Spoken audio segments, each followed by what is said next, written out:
This is Washoe County Courthouse. Inside are Rupert Murdoch, 4 of his children, and a lot of lawyers. According to the New York Times, this is the first time in 2 years they've all been under the same roof.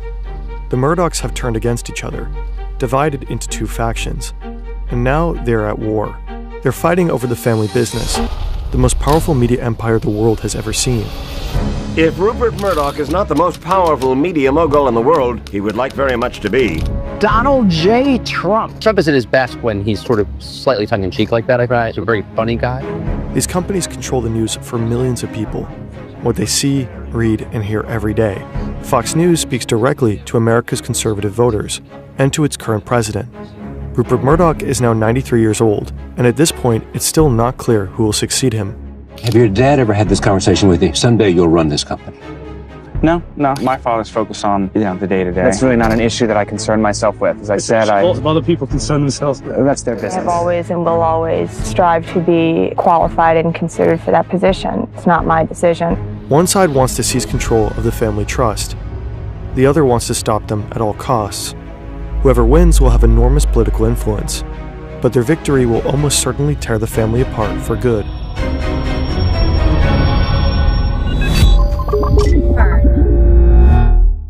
Much of our research for this video draws on reporting from the New York Times, The Atlantic, and other accredited news outlets. Direct quotes attributed to members of the Murdoch family are largely based on this reporting. All sources are listed in the video description. That said, many details and nuances could not be independently verified by us. We also contacted all major Murdoch family members to request statements confirming the main aspects of the story, but none responded.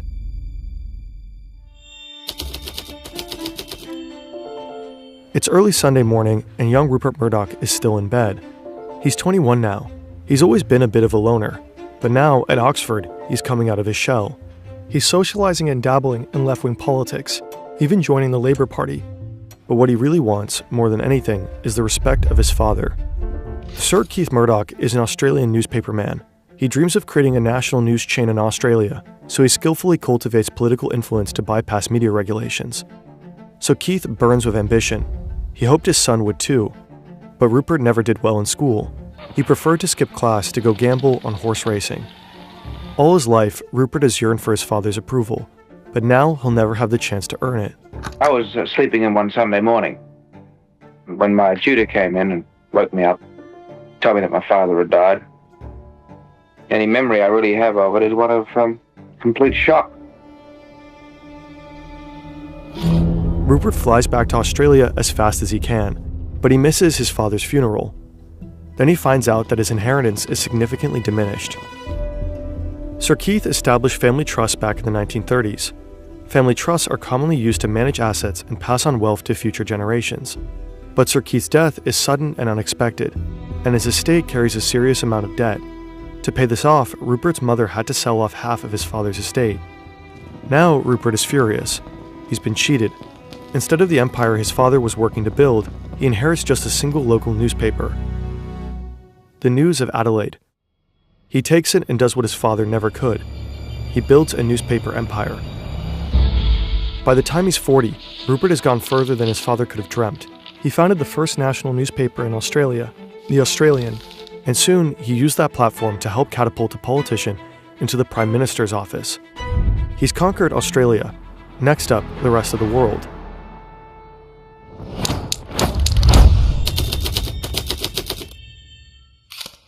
This is Chequers, the British Prime Minister's 600-hectare county estate, located 50 kilometers from London.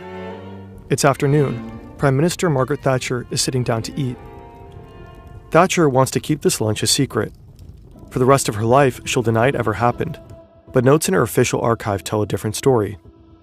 Sitting across from her is Rupert Murdoch. In a few months, Rupert will turn 50. He's easily one of the most powerful figures in Australian media. His company, News Corp, dominates about 2/3 of the newspaper market in the country, and it's gone global, acquiring newspapers in the UK and the US. Now he sets his sight on a new prize, the Times of London, one of the oldest and most respected newspapers in the world. Acquiring the Times would give him control over 40% of the British press, a monopoly, according to UK law. That would mean legal scrutiny. Possibly hoping to avoid that scrutiny, Rupert is now having lunch with the Prime Minister. Back in Australia, he established a successful formula. First, acquire a newspaper and make it successful through populist journalism, then leverage that success to obtain more properties. Next, gain control over a prestigious newspaper. Respected broadsheets tend to reach a different audience, powerful people, including politicians. Speaking directly to people like this means a chance to influence policy. Through endorsements and editorials, it can even mean having an impact on elections. For a newspaper mogul intent on growing an empire, that kind of influence could be worth its weight in gold. In the UK, Rupert applied his formula on a bigger stage. His toehold was News of the World, a weekly left-wing tabloid newspaper he acquired in 1969. A year later, he added a daily, The Sun. Both papers became known for headlines like these, and for a willingness to focus on sex, drugs, and scandal.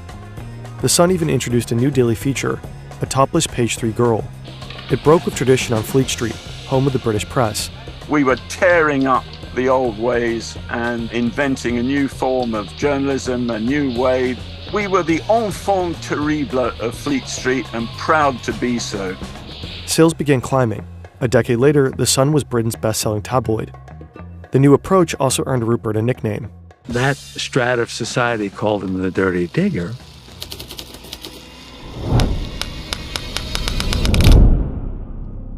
Now Rupert is making his case to Thatcher for why he should be allowed to take over the Times of London. He just wants to make improvements to the paper, he says. He'll be a hands-off owner. Later on, he'll guarantee this with a written promise. Afterward, he thanks her for the lunch with this handwritten note. He calls her, "My dear Prime Minister." There's no evidence that Rupert and Thatcher made a deal. Thatcher carefully avoids any suggestion of this even in her own documents. Her official record of the event states she did no more than wish him well in his bid.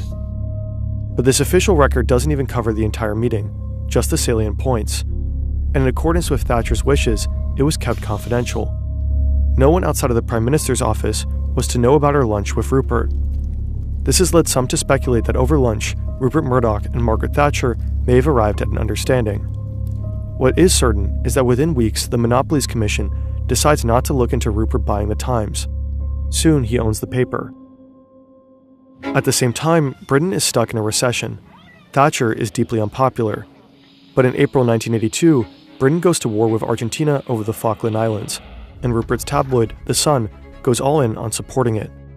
As Britain's best-selling tabloid, The Sun reaches a huge portion of the British public, and many believe its aggressive support for the war hugely boosted Thatcher's popularity. Some have even suggested this might have saved her prime ministership. Rupert applies his formula on the other side of the Atlantic too. His tabloid, New York Post, helps deliver the long-shot candidate at Koch to the New York City's mayor's office. I wouldn't be in a position to say I was mayor of New York City if Rupert hadn't endorsed me. He gave me credibility. Then the Post gets behind Ronald Reagan's presidential candidacy. The endorsement of the New York Post of Ronald Reagan was crucial.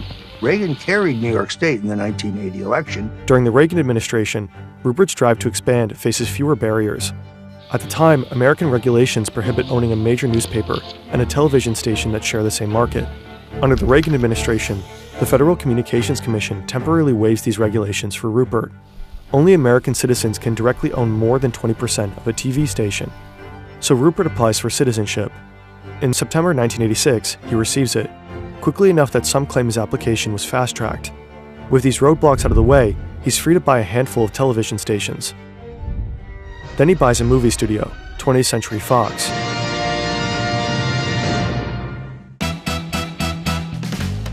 A month after receiving his American citizenship, he combines these new assets and launches the first new major broadcast television network since the 1950s. Fox's shows are a bright, edgy alternative to straight-laced broadcast television, and Living Color presents sketch comedy with a black, hip-hop inflected perspective. The Simpsons and Married with Children reinvent the family sitcom as dysfunctional and even racy. And then Reagan eliminates the Fairness Doctrine, which had required broadcasters to give equal time to both sides of controversial issues. Many see this as paving the way for partisan media, and eventually a channel that will change the American media landscape forever.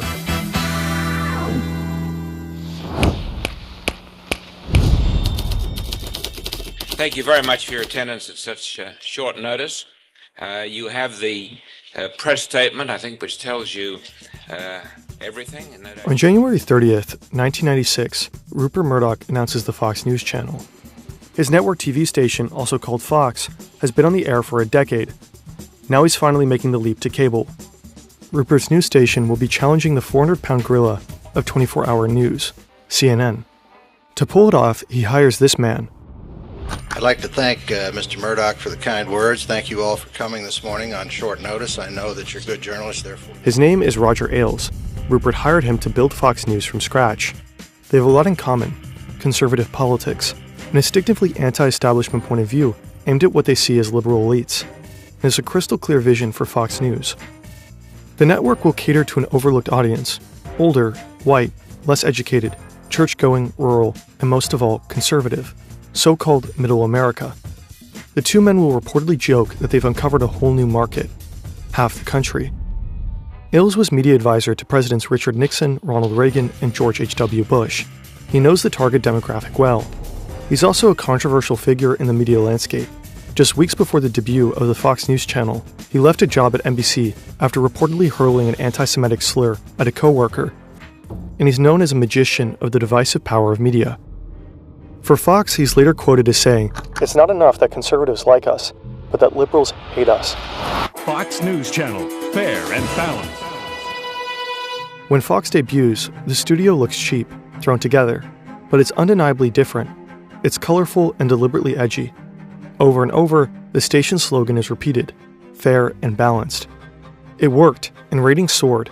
By 2002, Fox News had become the most watched cable news channel in America.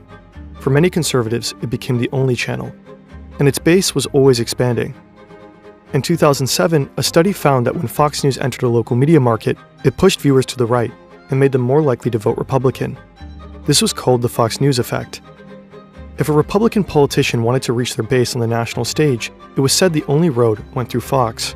Republicans originally thought that Fox worked for us, and now we're discovering we work for Fox. News Corp's power and influence now spans several continents, but Rupert himself was aging. He had always considered his empire a family business, and like his father, he had considered his legacy. My two sons are very interested in having major careers, and I'm doing what I can to train them and give them opportunities and see what mistakes they make and what triumphs they have. But which of his children would one day take control? On that point, Rupert could be maddeningly hard to read. You have 3 adult children, Lachlan, James, and Elizabeth, each of whom is now a very accomplished media executive in his own right. At the same time, you have reportedly told your biggest outside shareholder, Prince Waleed, quote, "I'm going to stay on as CEO until I'm 130. So, as I say, more realistic than that, really. Rupert Murdoch raised his children to be media moguls. He pushed them to be part of his empire. We knew that Dad loved the time he had with us, and he wanted us to be part of his world. And I think that as a child, you have to be part of that world in some ways if you are going to be engaged with him. One day, one of them would take over the family business. But which one? According to observers, the children were constantly trying to figure out where they stood with their father. Who did he favor at any given time? Family life revolved around succession. Each child grew up trying to prove themselves worthy. Elizabeth Murdoch is often described as bright, capable, and like her father. With his help, she purchased a pair of television stations in California. About a year later, she sold them for a $12 million profit. Soon, she'll be climbing the corporate ladder at her father's satellite TV station, B-Sky B. She's tough, ambitious, and has her eye on the top job. I have always and will always strive to be qualified and considered for that position. It's not my decision. But in the race for succession, many believe she has a handicap. It has been said that he's never been a person particularly comfortable with women in senior positions. Did you say you got a quote on that? I haven't got a quote on that. It's been said. As I said. I don't think he'd ever actually said. I don't know if that's true. I can think of a number of senior women that he's come to count on and rely on in very, very important positions. I think Dad is traditional in many ways. Lachlan Murdoch is Rupert's eldest son. He's often said to be the apple of his father's eye. He just graduated from Princeton University. Now he's working on his father's newspapers in Australia.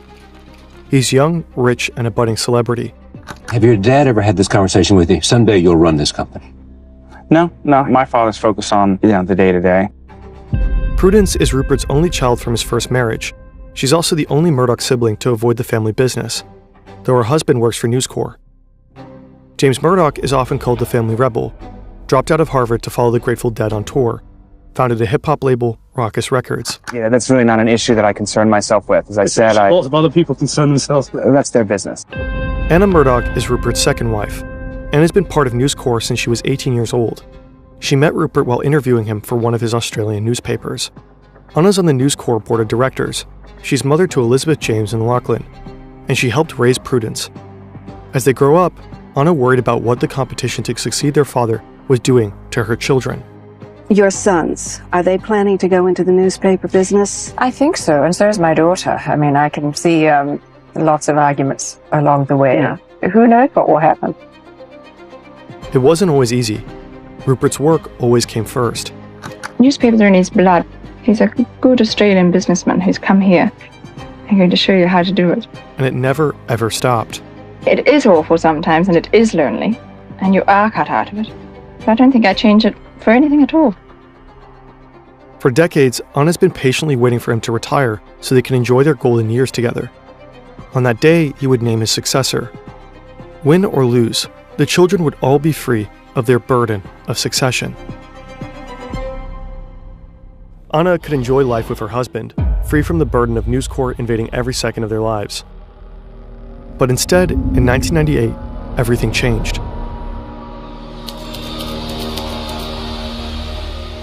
By now, Rupert is 67. He still hasn't retired, and he's met someone else. Her name is Wendy Deng. She works at one of Rupert's TV stations in China. She's been acting as his private translator when he visits the region, and she's half his age. Rupert insists nothing is going on, but Anna is sure he's having an affair.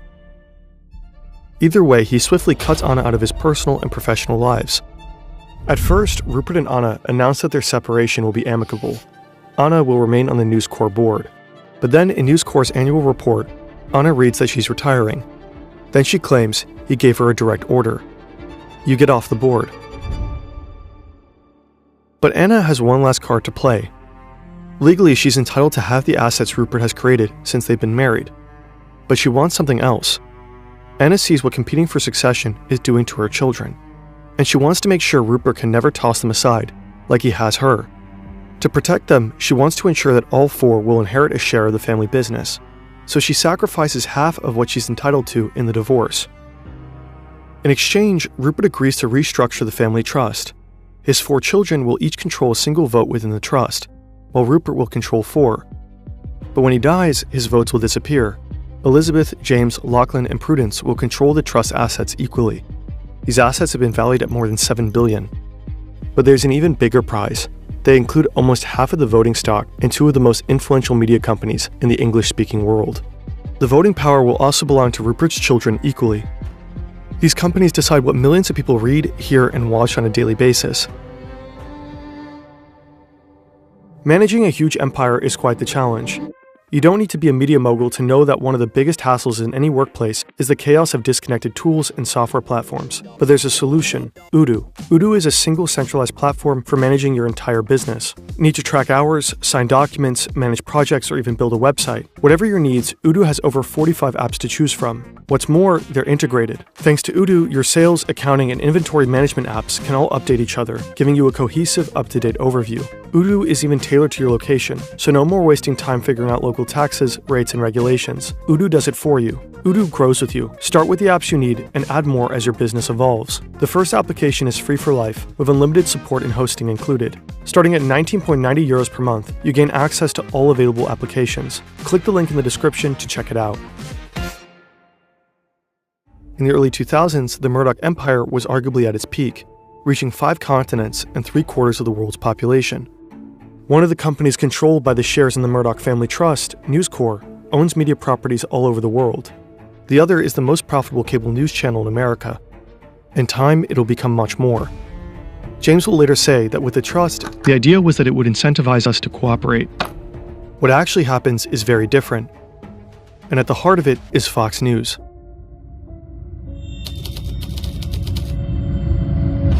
This plane is flying from Sydney to New York. Inside it, Lachlan Murdoch is brooding. A few months from now, Lachlan will describe the events that follow to a reporter for New York Magazine. Our description is largely based on that reporting. Lachlan is now 33 years old. 5 years ago, his father promoted him to Deputy Chief Operating Officer of News Corp. As Deputy COO, Lachlan is responsible for running the New York Post, the publisher HarperCollins, and 35 TV stations. Rupert is still head of the company, and he shows no signs of slowing down. But he's now 75 years old. One way or another, he'll have to step down soon. It's an open secret that Lachlan is winning the race for succession. At this point, his sisters are out of the running, and his brother James trails behind. Lachlan has long seemed to have an advantage. He's very much his father's son, sharing his conservative politics and deep love for Australia.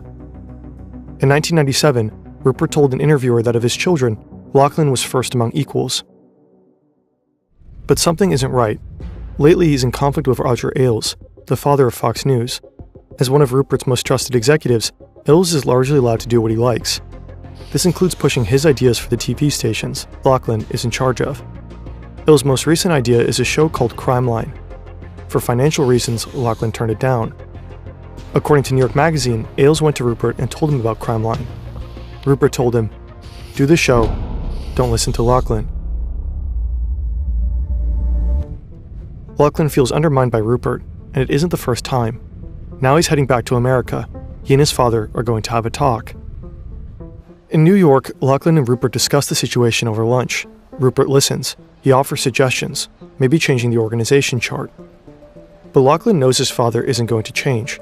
He wouldn't ask him to. Still, if things stay as they are, their relationship could seriously deteriorate. Something begins to dawn on Lachlan. He's used to thinking about himself in relation to the company and to his father. It's just difficult to sort of uncouple your life and your identity from the company, he thinks. Then he makes a decision. I have to do my own thing, he says. I have to be my own man. And with that, he steps down as Deputy COO and moves back to Australia with his family. He remains on the News Corp board, but in the race for succession, he's no longer the leader. Suddenly, James is.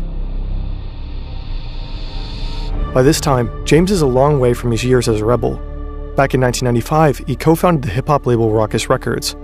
But then Rupert bought the label, dragging his son into the family business. He's been busy proving himself ever since. In 2007, he receives a major promotion to running News Corp operations through Europe and Asia. Then something strange happens. James' personality reportedly seems to change. He'd always been energetic, analytical, offbeat. At work, he was known as technocratic and given to business jargon. But now he seems brash, cocky.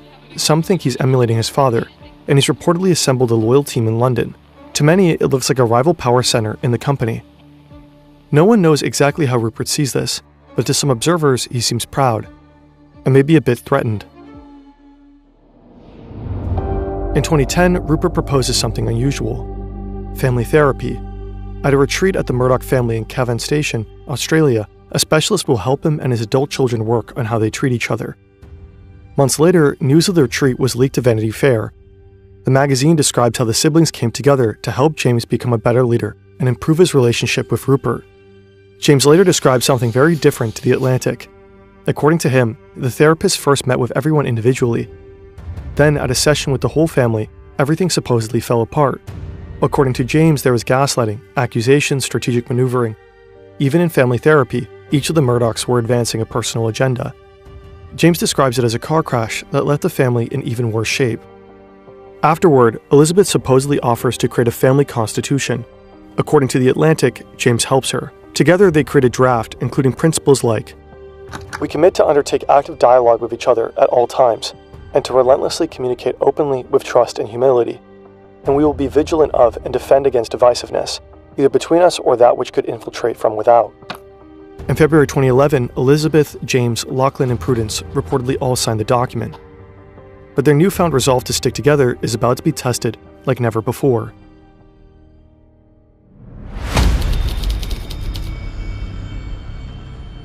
This is Rupert Murdoch's war room. Rupert is fighting to contain the biggest scandal in News Corp history. Elizabeth is advising him and also providing emotional support. According to reporting, she thinks the best public relations move would be to let someone in the family take the fall. And her brother James is in charge of News Corp operations in Europe and Asia. It should be him. Rupert slept on the idea. He agrees. Then he sends Elizabeth down the hall to fire her brother. From 1996 to 2001, Elizabeth was managing director of the British satellite TV network B-Sky-B, which later changed its name to Sky. She worked hard to position herself as Rupert's successor. Then, in 2000, she abruptly quit. In one version of the story, she let Rupert know by sending him a fax. The exact reason is unknown, but many believe that within the family, Elizabeth had long been hitting the glass ceiling. Years later, James would reportedly say of Rupert, "He is a misogynist." After quitting the family business, Elizabeth was successful on her own terms in a way none of her siblings had been. Her production company, Shine, produced hit TV shows like The Biggest Loser and MasterChef. In early 2011, Rupert bought Shine for $673 million, bringing Elizabeth back into the fold. He also asked her to join the News Corp board. She said yes, but quickly changed her mind, perhaps to distance herself from the massive scandal erupting around News Corp. On July 4, 2011, an article in The Guardian blew the lid off a long-simmering scandal. Reporters from Rupert's beloved tabloid, News of the World, had allegedly been hacking the phones of people they reported on. According to The Guardian, this included Millie Dowler, a teenager who had been abducted and murdered back in 2002. The scandal snowballed. The victims of phone hacking were said to include deceased soldiers, people killed in the London bombing in 2005, and a huge parade of celebrities, even the royal family. This had all happened before James took over as CEO, but he was linked to the scandal nonetheless, and he scrambled to contain the damage.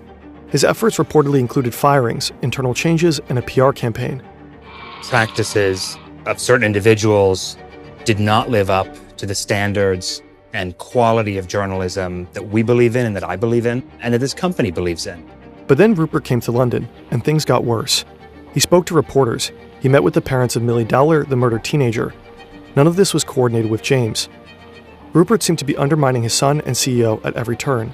Testifying before a parliamentary committee, he continued to act on his own. Repeatedly, it even looked like he was throwing James under the bus. As for my comments, Mr. Chairman, and my statement, which I believe was around the closure of the News of the World newspaper. Before you get to that, I would just like to say one sentence. This is the most humble day of my life. Thank you. That is the first I've heard of that. Elizabeth follows her instructions and walks down to James's office. She tells him that both she and their father think he should step down. Years later, James will describe his feelings in extended interviews with The Atlantic. He's stunned at Rupert's cowardice. He tells Elizabeth to make their father do the dirty work himself. Elizabeth and James's relationship will never be the same. For years, the two siblings will barely speak. Elizabeth will eventually call the episode one of her life's biggest regrets. James denies knowing the phone hacking had been a widespread problem, but his own employees claim under oath that they told him about it. The parliamentary committee concludes that, at minimum, James has shown an astonishing lack of curiosity. The scandal forces Rupert to shut down News of the World, the tabloid that established him in the UK. To contain the fallout, he also splits his empire in two. Print media remains part of a reconstituted News Corp, while television and film become 21st Century Fox. James takes most of the blame for the scandal. Rupert relocates him to New York, where he's made Deputy Chief Operating Officer of News Corp. It's spun as a promotion, but James was running operations in Europe and Asia completely on his own. In New York, he reports to the COO. He's back under his father's watchful eye. 4 years pass. Rupert is now 83 years old, and he's still the head of his companies. It's lunchtime in the corporate dining room at Fox News headquarters. Rupert Murdoch is having lunch with Jared Kushner, Ivanka Trump, and her father. Right as their food hits the table, Donald Trump shares his big news. He's running for president. Rupert's eyes reportedly stay on his soup. He says only that Trump will have to be ready to take some hits in the press. The two men have known each other a long time, going all the way back to New York in the 70s and 80s. Rupert is close friends with Jared Kushner. They've even vacationed together. Rupert is politically conservative, and in 2011, Fox News was the platform for Trump's false birther crusade, in which he repeatedly claimed that President Barack Obama lacked an American birth certificate. But according to an unconfirmed account by author Michael Wolff, who has interviewed Rupert extensively, Rupert supposedly considers Donald Trump, quote, a fucking idiot. When the time comes for the first Republican primary debate, New York Magazine claims he instructs the moderator, Megyn Kelly, to make things hard for Trump. You've called women you don't like fat pigs, dogs, slobs, and disgusting animals. But when Fox hosts continue to support other candidates and mock Trump, he skips the channel's second debate. Trump's base and Fox's core audience are largely the same people. Without him, the second debate on Fox gets about half as many viewers. Trump may be a fucking idiot in Rupert's mind, but he seems to be crucial to Fox's ratings. The question is, can Rupert afford not to back him? It's a major turning point for Fox News. As the 2016 Republican presidential primaries wind down, Trump was starting to look inevitable. By now, the support of the Murdoch media had become crucial to Republican candidates. But Trump flipped this around. Thanks to social media, he had his own loyal audience. If Fox didn't support him, they might just go somewhere else. Thanks to alternatives like Breitbart and One American News, Fox was no longer the only conservative media outlet in town. So Rupert seemingly pivoted. Pro-Trump articles began popping up in the editorial section of the Wall Street Journal, a Murdoch paper. The covers of the New York Post began celebrating Trump's politically incorrect stances, and Fox News featured hours of pro-Trump programming in its primetime lineup. At Fox, Trump was now the guy. According to at least one Fox anchor, the new rule was, don't bash him. The anchor is quoted saying, "We've thrown in the towel." In November 2016, Trump won the presidency. Right away, Rupert begins visiting the White House. He's frequently on the phone with the new president, sometimes weekly. It's the culmination of Rupert's outsized ambition. He's come a long way from his secret lunch with Margaret Thatcher. He now has a direct line to the White House. Over the phone, Trump reportedly says to him, Rupert, you love this shit." Soon, Fox's lineup changes. It seems more closely aligned with Trump's politics, with pro-Trump personalities like Tucker Carlson and Sean Hannity filling primetime slots. Trump often gets up early and watches Fox, then seemingly tweets about what he's seen. Commenters begin to notice a feedback loop developing. Some note that at times, it's hard to tell where policy positions come from, Trump or Fox. There was a time when Fox drove Republican politics. Now it's becoming something totally new. A TV network that, to many, looks inseparable from the White House. Fox is arguably more powerful than ever, and it's still unclear who will follow in Rupert's footsteps. More than a year earlier, this is the Lambs Club in Midtown Manhattan. James Murdoch is flying to Indonesia today, but he's made time for lunch with Lachlan and the COO of News Corp before he heads to the airport. Years from now, he'll discuss the events that follow in his interview with The Atlantic. James is 42. It's been 4 years since the phone hacking scandal, and its effects are still being felt. Still, the succession race may be coming to an end. When the time comes, reports say, James will be the CEO of 21st Century Fox. Lachlan will be given a ceremonial title. But then something unexpected happens. Lachlan breaks the news. He's returning to the US to run 21st Century Fox. Lachlan, who quit years ago and hid in Australia while James toiled in the company and took the blame when things went wrong. Lachlan is going to be his boss. At this point, James has been in the family business for almost 20 years. He's paid his dues. But behind his back, his father has been making plans for his brother to return. In fact, he'd never fully given up on bringing his favorite son back. I hope, and I've said from the day he went back there, that he's going to come back here. James does not want to report to his brother. He gets up and heads to the airport. While he's gone, he ignores messages from Rupert and Lachlan. Rumors about him resigning whip through the company. By the time he returns, Rupert has changed his tune. James will still become CEO. Lachlan will be chairman. In reality, he sets his sons up as co-leaders. Both are expected to sign off on every major decision. But according to several accounts, the arrangement is a disaster. The brothers are unable to work together. In the fall of 2018, James spots a way out. A deal is beginning to take shape. Disney will buy nearly all of 21st Century Fox's assets, but not Fox News. James is enthusiastic. The deal could give him cover for exiting the company. Lachlan, on the other hand, is reportedly enraged. He's relocated his family from Australia to be head of a top-tier media property, and his father wants to sell it out from under him. In his interview with The Atlantic, James describes events coming to a head. Over dinner at the Gramercy Tavern in New York, Lachlan blows up. He rants about the deal, makes threats, and finally storms out. On the way out, he tells Rupert that if the deal goes through, you will not have a son. Then he looks at James, and you won't have a brother. But less than a year later, it happens. Disney buys 21st Century Fox. Rupert's children receive an enormous payout from the family trust, about $2 billion each. James steps down as CEO of 21st Century Fox and exits the family business. Lachlan becomes chief executive of Fox, and along with Rupert, co-executive chairman of Fox and News Corp. The father and his favorite son are left running the family business together, just as Rupert always dreamed. The fight for succession seems to finally be over, but the real battle is about to begin.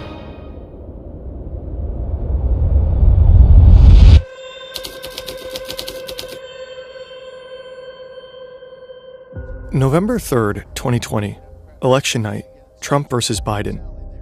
Americans are glued to their screens. One by one, voting ends in each state.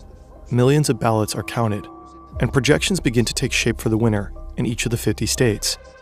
Those projections are influential. They can shape public perception of who's going to win. Just before 11:20 p.m. Eastern Time, Fox News makes a bold call. He's calling Arizona for Joe Biden. That is a big get. It's a risky move. Arizona is a hotly contested state in the presidential election, and data is still coming in. But being first to call the state could be a journalistic coup for Fox. It's only prudent for the election desk to get approval before taking such a risky move. Much later, a Murdoch biographer describes the decision this way. The Fox higher-ups sign up on a call one by one. The decision eventually reaches Lachlan, then Rupert. Will he approve announcing such a huge loss for Trump? Fuck him, Rupert reportedly says. Fox made the projection. The Trump team is furious. They barrage Fox with demands the call be reversed. Fox refuses. But it seems Fox's audience is also furious.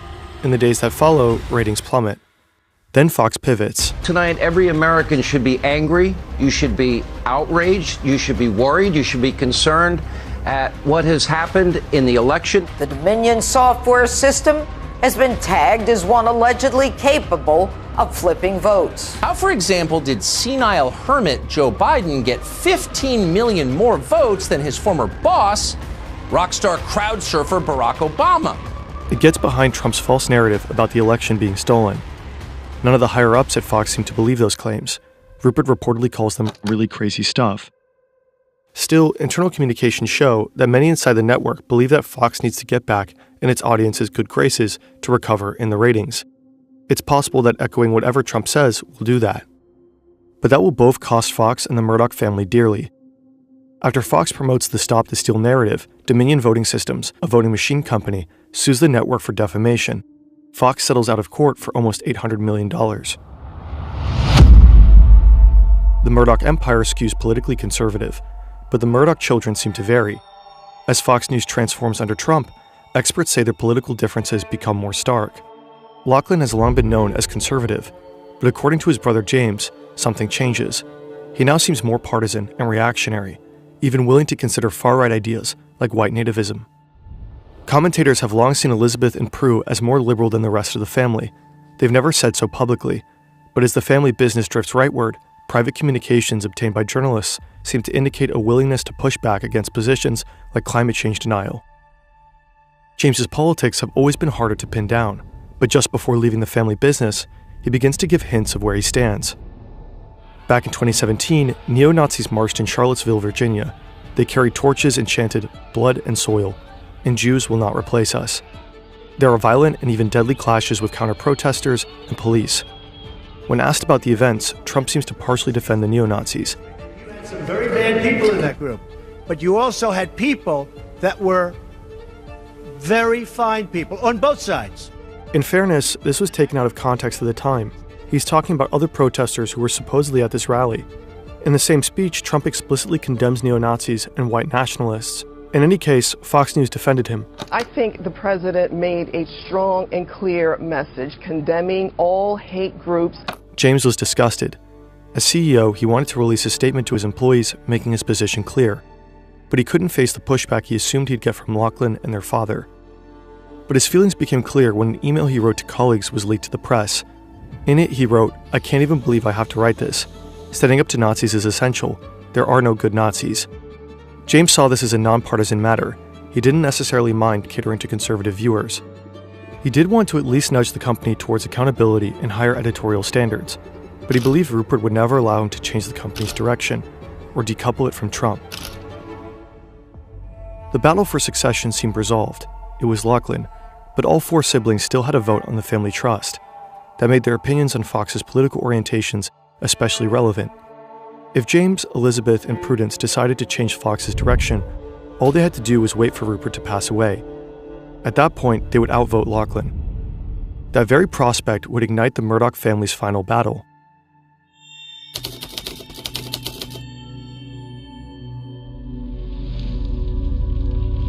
It's 2020. This is Australia's Black Summer. Bushfire season has raged out of control, reducing 19 million hectares of land and 3,000 homes to ash. 33 people are dead. Most consider the cause to be at least partially due to climate change, but not the Murdoch properties. They call it arson. So let me deal with the issue head on. Does climate change cause these fires? No. So that's the key, the drought. And if the drought can't be blamed on climate change, you can't blame the fires on climate change, especially when so many are deliberately lit. James is still on the News Corps board, but in January he releases a statement. He and his wife don't just believe in climate change. They're particularly disappointed with the ongoing denial among the news outlets in Australia, given obvious evidence to the contrary. According to James, the rest of the board is so angry that he's pressured to resign. And he does, cutting his last remaining tie to the family business. Except for the trust. Speculation runs rampant. The media begins to report a rift in the family. Some ask if James is willing to contradict the company's climate change denialism. What will he do when Rupert dies? Will he try to drag the family business towards the political center? According to The Atlantic, around this time, James's wife, Catherine, saw a kind of conspiracy theory begin to take hold between Rupert and Lachlan. Rupert had always been known as conservative, but not particularly partisan. His newspapers had supported Thatcher and Reagan, but also the center-left British Prime Minister Tony Blair. In 2008, he and the rest of the family were even said to have backed Obama. But some believe that in the Trump era, he had grown more partisan. If this was true, and if James, Elizabeth, and Prue were planning to drag the network to the left when he died, that made them a threat. This growing mistrust between the Murdochs sent them on the road to the courtroom in Nevada. The trial that followed would be held in secret, but in 2025, 2 New York Times reporters obtained nearly the entire record of the trial, including a huge number of private messages between the Murdochs that were introduced as evidence. The direct quotes that follow are based on that reporting. According to the Times, after the Disney deal, Lachlan repeatedly tried to buy his siblings out of their shares of the trust and cement his own control. His attempts failed. During the Black Summer, Rupert sent him a message of encouragement. Been thinking a lot overnight about the deal with James et al. Benefit of getting him out probably outweighs other considerations. Around this time, some observers believe Elizabeth, James, and Prudence were becoming a united front. When Rupert died, they would sort things out. With 3 votes on the trust, they could afford to wait. Soon they would realize just how unprepared they were. It's April 9th, 2023. Succession is playing on HBO. The show is based on the Murdochs. The series is now in its 4th season. The main character, family patriarch Logan Roy, is modeled on Rupert. So far, the show has been heavily based on real-life Murdoch lore. But in this episode, the show diverges. Sharply. Attention. Major spoilers ahead. Skip until here if you want to avoid them. It seems very bad. I'm so sorry to call you like this. Suddenly and unexpectedly, Logan Roy dies, but it happens off-screen. The viewer experiences Logan's death through the reaction of his children, who find out via a phone call. According to the New York Times, Elizabeth Murdoch is watching, and she feels panic rising inside her. Logan Roy's children are completely unprepared. No one is in charge. Chaos reigns, and eventually they lose control of the company. It all hits way too close to home. Elizabeth's father is now old, very old, 92. In 2018, he tripped and fell while on Lachlan's yacht, suffering life-threatening injuries. In 2022, he was hospitalized with COVID. Someday soon, it will just be Elizabeth, James, Lachlan, and Prudence running the family's trust. The fate of the Murdoch companies will be in their hands. But can they work together? Elizabeth is deeply shaken. So is Mark Devereaux, her representative on the family trust. He sees the episode as a grim warning. I thought this is exactly the thing we should be avoiding, because that is chaotic. So Devereaux writes what he calls the succession memo. In it, he poses questions intended to prepare Elizabeth, James, and Prudence for what's to come. When they have equal say in the direction of the empire, could James accept Fox News as it is? If not, can someone buy him out? On the other hand, if he and Elizabeth and Prudence want to move Fox News to the center, would Lachlan accept it? But Rupert is still very much alive, and he's making plans to stop this very thing.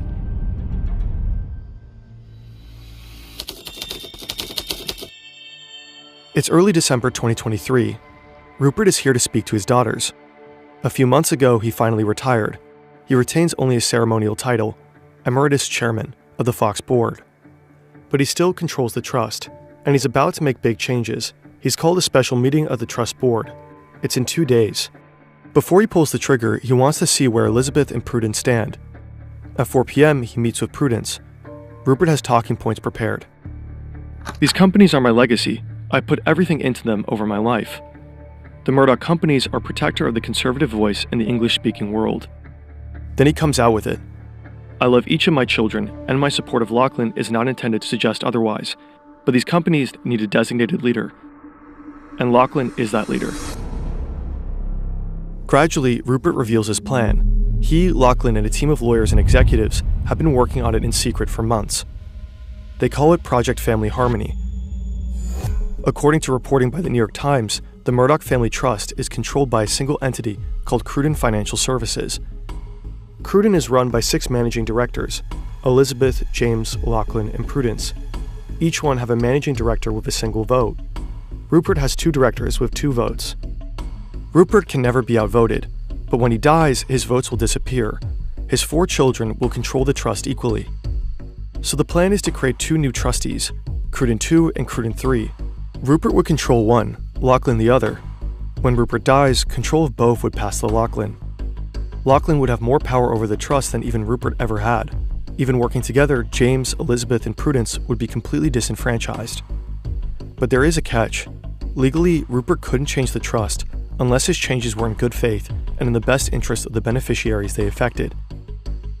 So the argument is this: James, Elizabeth, and Prudence are planning to change the political orientation of Fox News. If they did that, ratings would drop, shares would become less profitable, and the trust would suffer. With Lachlan in total control, Fox would remain profitable, benefiting everyone. When her father is finished, Prudence is lost for words. All she can manage is, right. Later he explains the plan to Elizabeth. Her response is more straightforward. You are completely disenfranchising me and my siblings. You've blown a hole in the family. Rupert leaves London without either daughter's support.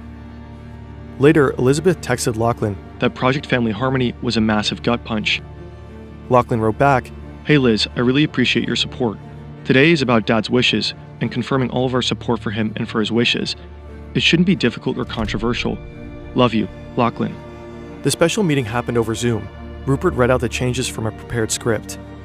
The next day, he formally filed the changes to the trust.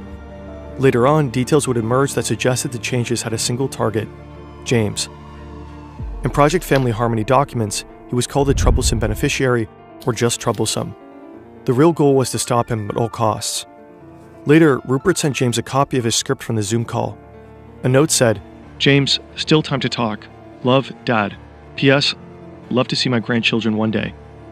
Ironically, with these changes, Rupert had started the very rebellion he was trying to avoid.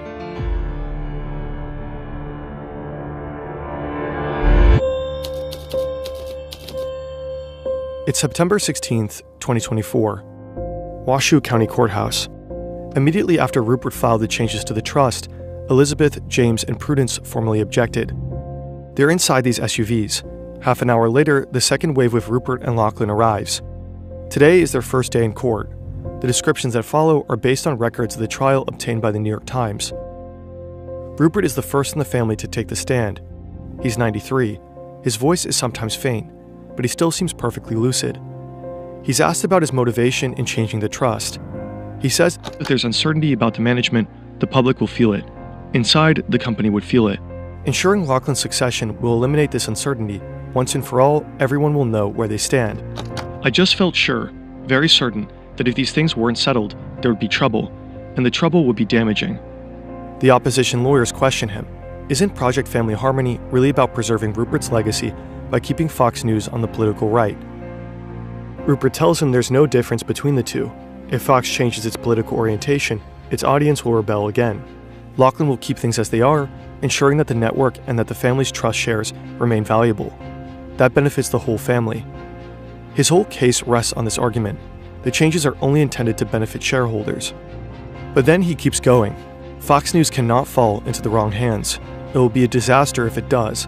And the one at fault is James. Because of him, Elizabeth and Prudence will have to choose between their brothers if one day they all share control over the trust. After his testimony, Rupert is excused from court due to illness. But James suspects another reason: cowardice. On day 3, Elizabeth takes the stand.